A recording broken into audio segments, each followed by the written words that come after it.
ทั้งสองสมปองเป็นคู่กันแล้วได้เป็นผัวทิพย์เมียแก้วแน่แล้วพบความสุขสันต์หวังมอบชีวิตจิตใจไว้อกเดียวกันต่างก็ศรัทธายึดมั่น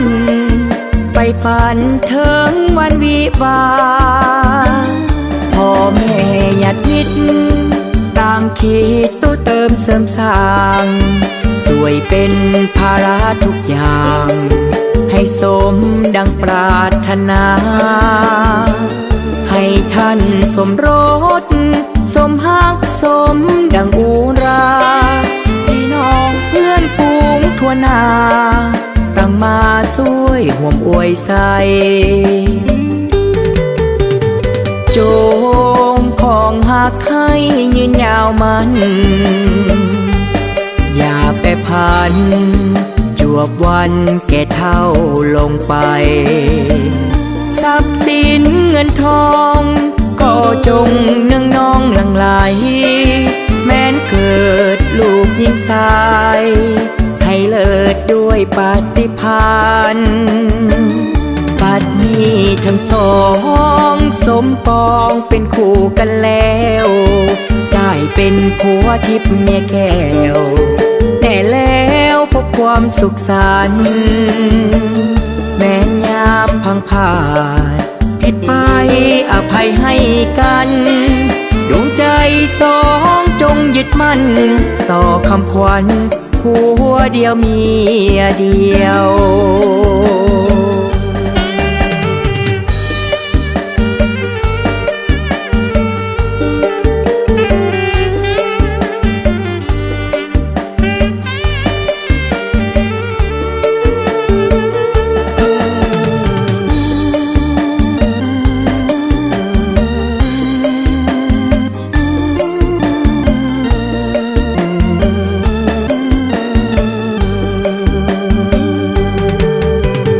โจ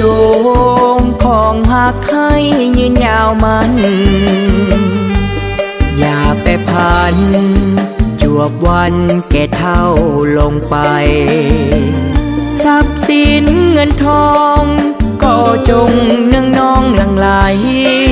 แม้นเกิดลูกหญิงชาย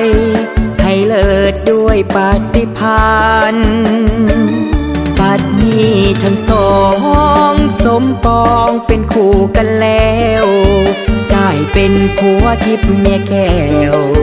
แน่แล้วพบความสุขสันต์แม้ยามพังผ่านผิดไปอภัยให้กันดวงใจ